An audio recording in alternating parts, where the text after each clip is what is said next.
Now, when she could walk freely inside of the castle, she began to look for the coffin. And finally she found it in a remote chamber. During the night she managed to snatch it and embarked on a boat heading for Egypt. When she came there, she hid in the marshland in the delta. There she opened the coffin and took a last farewell of her beloved husband Asar, and began searching for a suitable place to bury him.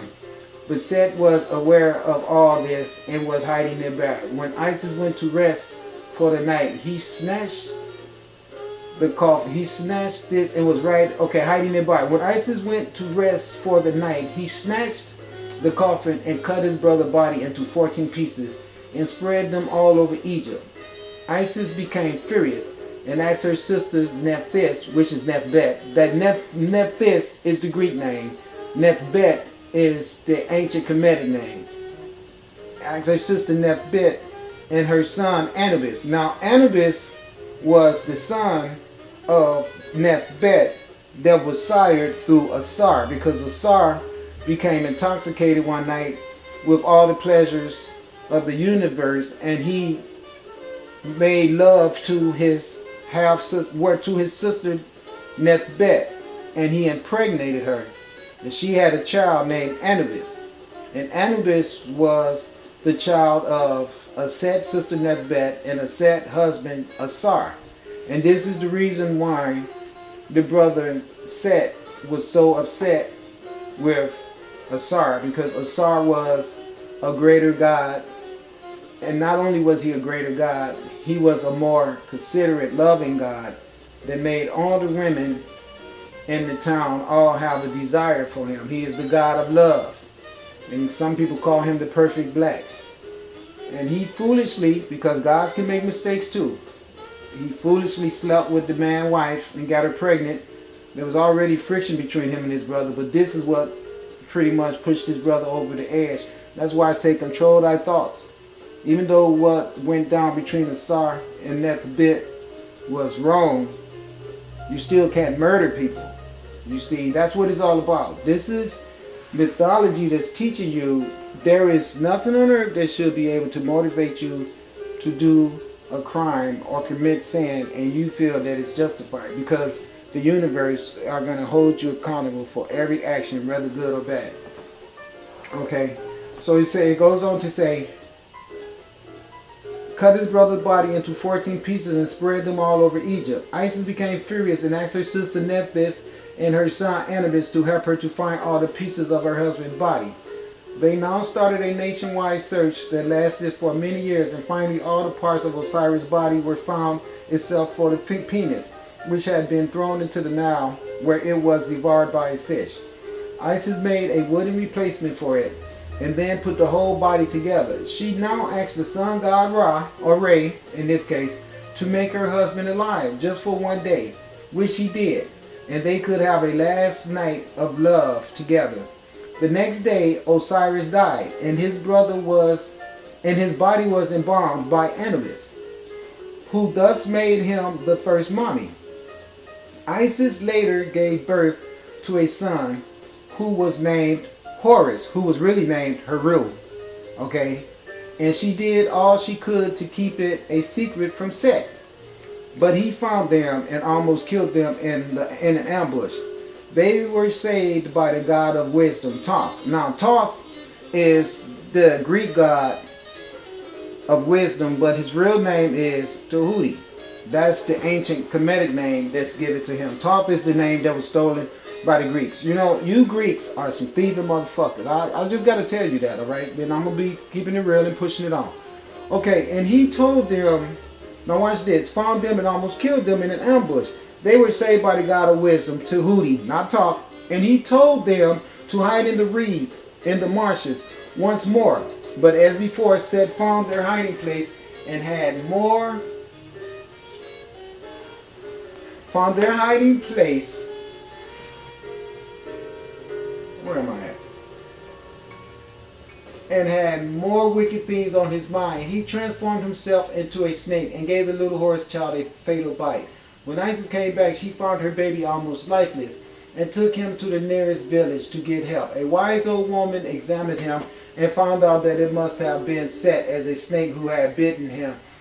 Tahuti came to their rescue once more and drove out the poison from Horus' body, and he recovered. He and his mother stayed hiding in the delta until he was a mature man, and sometimes he took the form of a hawk and scouted out Set for the final showdown. The revenge of his murdered father. When that moment came, they fought for 3 days until Tahuti stopped the fight.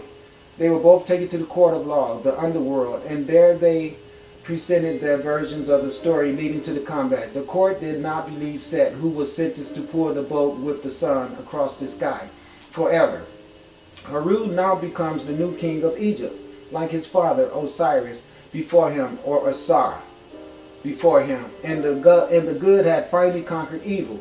Isis put the body of her dead husband in a coffin and had 19 identical coffins made in which she put duplicates. Priests from Egypt's 20 biggest towns then were given one each and could all thereafter claim that they had a Sar tomb in their town. Thus many places in Egypt were and still are called Abusir, the place of Osiris, or the place of Asar. So see, what that means is that when the god Asar resurrects, he picks a city that he goes to and repairs that city. And then from that city, there's another city that gets repaired. And all these cities get repaired in conjunction of placement in a country or on the earth as to where the information from each one of these sectors spread to all the interrelated or interlocked, intertwined areas that they all encompass. And thus, resurrection of a godly, calibrated existence on earth takes place. This is what's starting with me right now. The first city that's going to be repaired is going to be Vancouver, Washington. And then from there, it's going to spread all throughout the country, okay? All of this wisdom that's going to be coming from the sunlight in the form of knowledge by the god Tahuti, and all of the healing power that's going to be already, you see it falling on earth already. These vortexes opening and everything. And the goddess is just pouring all her spiritual blessings out on the earth and everything. Believe it or not, with the spiritual blessings comes the straight up riddance of the eradicators of the spiritual blessings. Meaning that the earth had already been calibrated to assist everyone in staying spiritually correct and spiritually healthy. But no, someone came along with materialism and bullshit religions and destroyed all that. So now the god Asar has returned to the earth to eradicate all these religions, and with the help of his wife Aset, who is the manifestation of all materialism, either in body form, trees, insects, soil, water, air, all of those manifestations are all governed and controlled by Mother Nature that we all know as the goddess Aset. So understand, Aset will assist Asar into the restoration of the earth balancing itself in the calibration that it was always intended to be. So anyone that is in opposition of that will be dealt with. Okay, real simple. Now, I only wanted to point that out to you guys so you can understand the intricacy of what's going down, because this stuff is like ancient stuff. If you look at this picture right here, it shows you the goddess of the sky right there. That's the sky goddess Noon. It shows you all that. Okay, watch. I'm going to break it all down to you. Okay, I just want to make sure it's all in the camera. Yeah, we got this in here. Okay, goody, goody, goody. Okay, now, let me show you guys what we're looking at. Okay, up here is Noon. Okay? So now, watch this. Let me show you something. This is how this is depicted as working. Okay? So now, we have the sun god, which is Ra. Okay? Now, we've got the sky and everything. Okay, the first god, let's just read it. The old tradition from Heliopolis, just north of Memphis in Lower Egypt, said the creation of the gods were made by Capri. Here it says Keper, but it means Capri. Keper, Capri, same thing. Who was another form of their local sun god Re, which is Ra, same thing. R-E-R-A, just Ra, Re, same thing. He was self-produced, that means he made himself, and made the other gods out of the matter of his own body. People say that all gods are fire. I keep telling you guys that. We are all nothing but fire. manifested in all of these aggregates that we picked up when we came to Earth. Whatever planet you go to, from whatever sun you get sent there from, every planet always have to have an SUN sun, and every SUN sun creates an SON sun to send to the planet to govern the planet. Okay. Whatever planet you go to, or however it works, you will always be a manifestation of the life force that created that planet. Okay. Here on Earth, Earth was created by the sun. Just like it tells you the sun created other gods. The other gods are the planets, the stars, and all that stuff. Micro scale. And then you have a micro scale of God creation. That is man, trees, insects, and all that stuff. All gods and goddesses. All of it. Because it was created by God. Okay? So now what goes on to say, he was self-produced and made the other gods out of... Oh. Dang. Okay. Self-produced and made the other god... Excuse me. He was self-produced and made the other gods out of the matter of his own body. So that's what I say to you. We are all antibodies of God. That's what it says right there. If you come from a cake, and somebody cuts a piece off of the cake, and sends you 2 miles away from where the original cake is at, you are still no lesser than the cake you got cut from. Okay? So he was self-produced and made the other gods out of the matter of his own body. He was the father of many gods like Asar, Nephthys, Isis, Set, Horus, and others. Meaning that the god Ra made the god Asar. Let me explain to you how that goes. The god Ra is the god Asar. Okay? The change of going below the equator is what kills the identity of Ra. It's Capri, Ra, Atum. Then there. As it goes below the equator and to above the equator, it's Asar, god of darkness. Okay? Okay. The priests from Hermopolis and Upper Egypt declared for their part that Tahuti was the primeval god and created the first 4 couples that built up everything. The first pair was Nom and Nunet, snakes. Remember the 3 snakes that I showed you guys? As told you, from the 3 came 1. Remember? Who represented and dwelled in the mass of water from which everything emerged. The second was Het and Hohet, frogs, who stood for indefinite time and long life. The frogs are a representation of fertility and birth. The third was Ket and Keket, snakes, who embodied darkness. And the 4th pair was Nile and Aok, frogs, representing the void. During the new kingdom, the 2 latter were replaced by Amen and Amenet. Okay, so in other words, they just keep changing the personifications from zoomorphic to anthropomorphic. That's all they're doing. Okay, so don't get confused if they say frog or whatever, because in the beginning they always use animals to represent an occurrence in the universe of how things worked. So what we got here is this one on the bottom is going to be the earth, which is Gab. And in the middle, this one right here that's holding everything up is Shu, which represents air and ether. And up here is the heavens and the sky, who is known as Noon or Noontet or just Nut. Okay, so that's the sky goddess. And then air god Shu, which I also call ether. And then on the bottom here is the god Geb. Okay, that's how that works. Alright, so the personifications of the elements around the earth have names. Okay, we don't just look at them as elements. We look at them as living entities in ancient Kemetic demonstrations of how our universe worked. Now, in Christianity, they never tell you that any of the elements are alive, and that's the reason there's so much stupidity on earth, and people have no problem with poisoning the earth because they don't see the earth as something being synonymous as living. So they don't see themselves, when they cut down a tree or whatever, as committing murder. But I do, you know. I mean, it's like, I can't push my way of thinking on everybody, but I really believe that people just take trees for granted and cut down too many trees. I just really believe that. If listen to me, when I get in control of things, there will not be no trees being cut down the way there is now. Please believe that. That shit is going to be totally illegal to cut down a tree. Please believe it. Okay.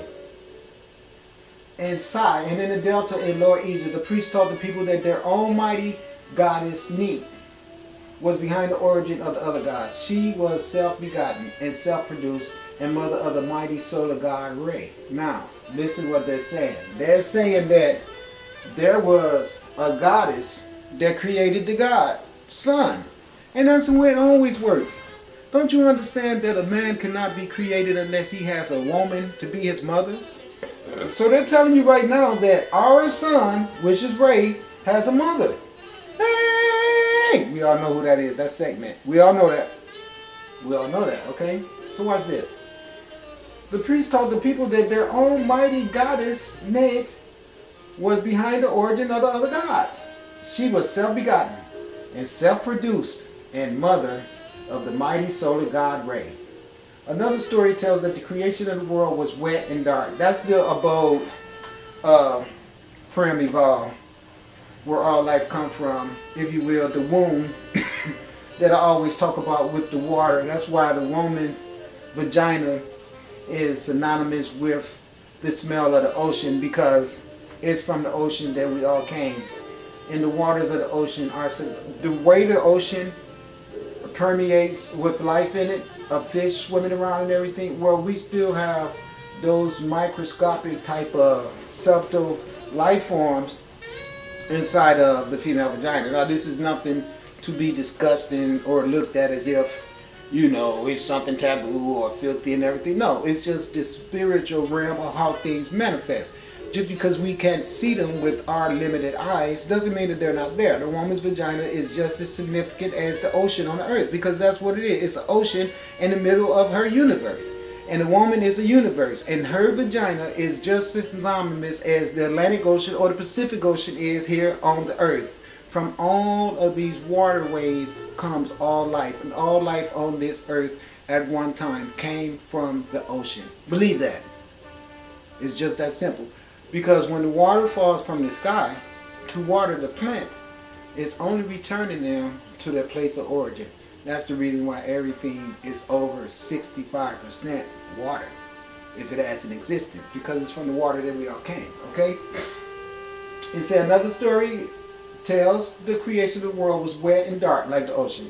And Adam Ra, Amun Ra Ptah, Adam Ray, in this case, the names changes, but trust me, arose from the noon and appointed the 8 reptile gods above the so-called Ogdod to their proper places and brought order from chaos.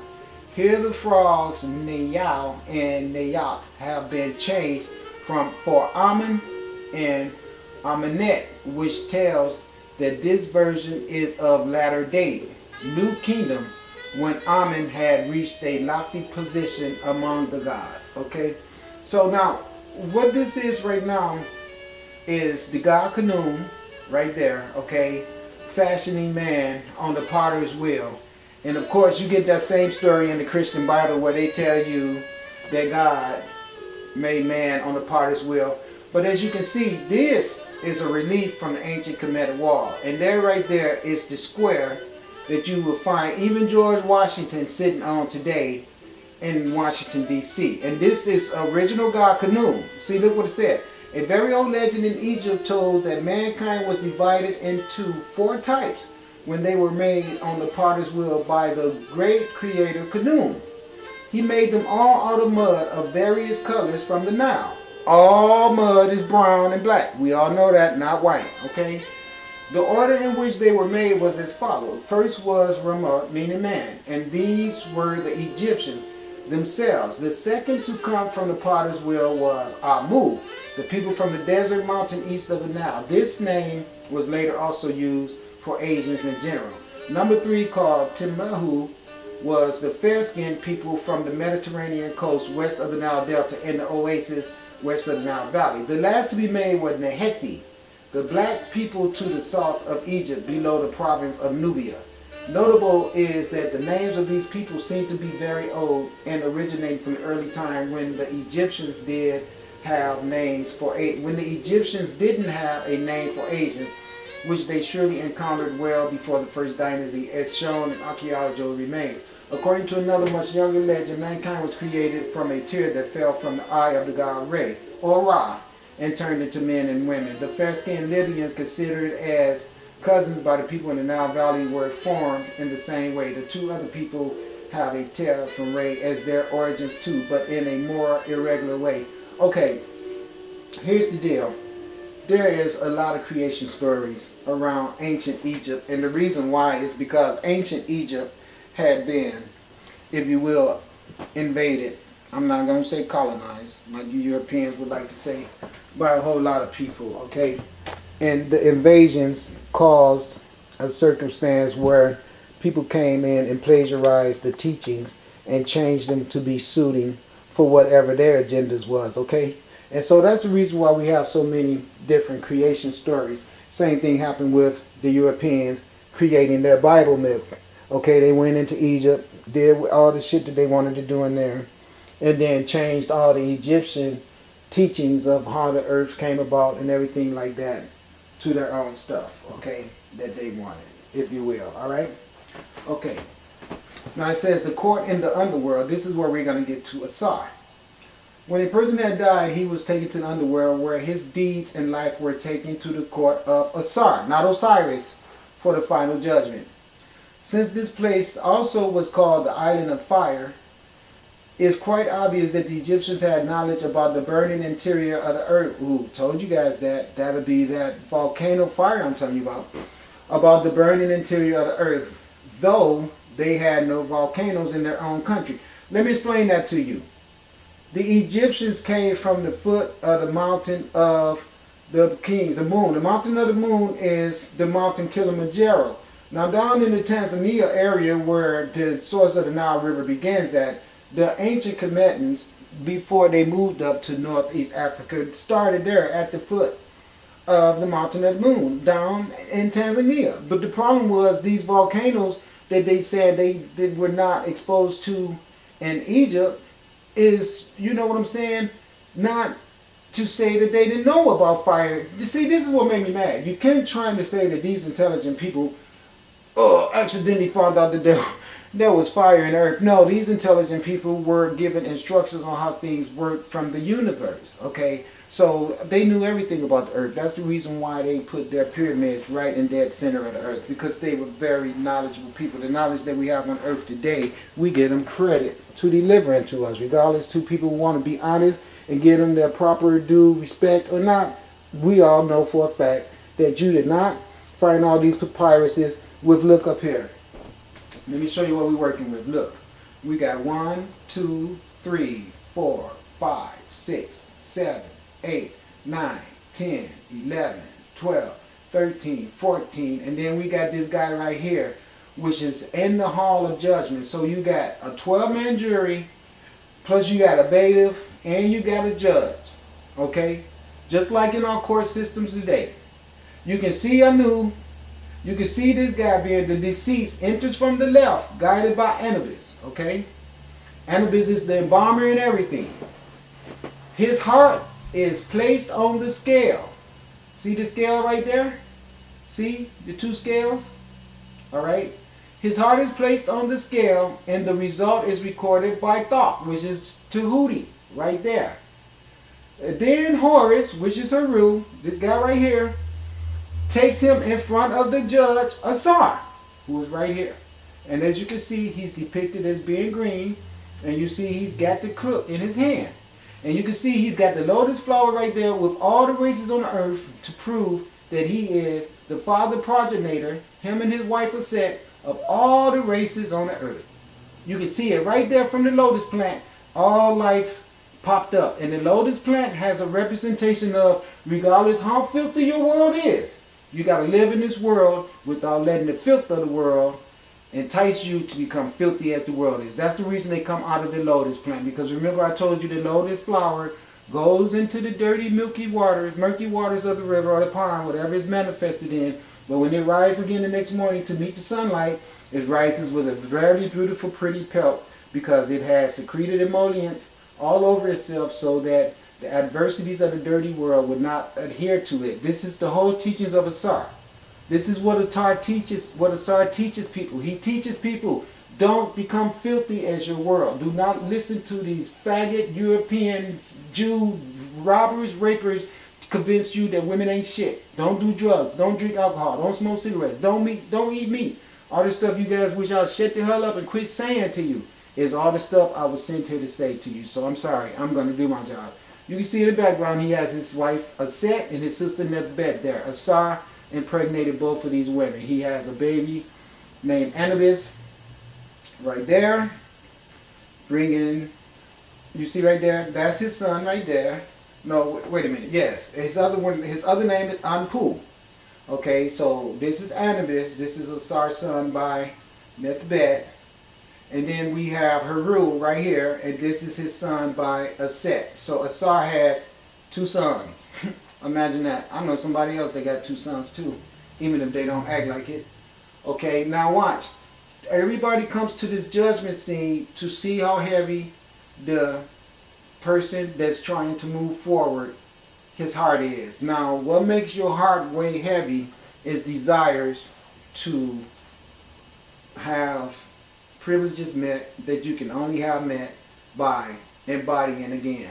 If you have these type of desires on your heart when you go to the judgment hall, then your heart is going to weigh heavy and you will be sent back to earth, or you would have to embody again somewhere so you can have some more experiences to teach you how important it is not to get attached to things, because everything is fleeting and everything is non-abiding in the physical world. So the only thing that you're supposed to find yourself motivated to find out, search for, have interactions with is the spirituality that is your overall encompassing existence. Okay? Now listen to this. It says, behind the throne stands Isis and Nephthys, which is Aset and Nethbet, the ancient Kemetic teachings. Alright? Alright? Now it says, when a person has died, he was taken to the underworld where his deeds and life were taken to the court of Asar for the final judgment. Since this place also was called the Island of Fire, it's quite obvious that the Egyptians had knowledge about the burning interior of the earth, though they had no volcanoes in their own country. Before coming there, the dead person had to pass a labyrinth of gates and doors and answer questions correctly to pass through. The lion god Akur led him through the last gate, and he was facing the 14 members of the jury in the tribunal hall. There he was allowed to speak about his behavior on earth, shown in the upper left and the picture below. Then God Anubis took him into the courtroom, presenting him the scale where his heart would be put in balance with the feather of the goddess Ma'at, patroness of truth and harmony. The procedure was recorded by Ta, the god of writing and wisdom, which is Tahuti. Sometimes Ta's animals, a baboon, was sitting on top of the scale, ready to adjust the result using a slippery weight. Now, see, the baboon is the representation of wisdom, because a baboon is a very, very, very, very smart, you know what I'm saying, animal. I mean, very wise they are, and they're very strong and capable of defending themselves. They are the primate of mankind that is always associated with godness. All around the temples of ancient Egypt, you can see the baboons were revered, you know. Now watch this. If the heart of the deceased wasn't too heavy with sins from his life on earth, he went through and could continue his voyage to the afterlife, and was granted a plot of land in the field of the reeds. This was the paradise for the ancient Egyptians to grow crops for eternity, in a land that was the very image of the Nile Valley they just had left. If he failed to test, on the other hand, his heart was immediately devoured by the beast Ammon, sitting under the scale, ready to, that's this thing right here. It's a crocodile, a hippopotamus, and a lion all together. Okay, this was the paradise to grow crops for eternity in the land that was the very image of the Nile Valley they had just left. If he failed the test, on the other hand, his heart was immediately devoured by the beast Ammon.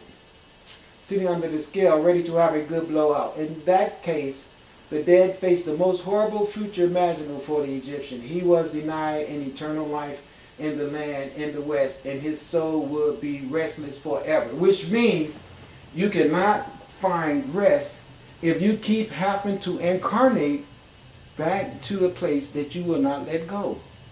And people get here and they have sex and they get addicted to drinking and smoking cigarettes and eating meat and having wealth and all the perverted things that people do here, and they get stuck on murdering and killing and stealing, and then when they die they cannot go forward because of their overwhelming desire to embody here again so they can raise some more hell.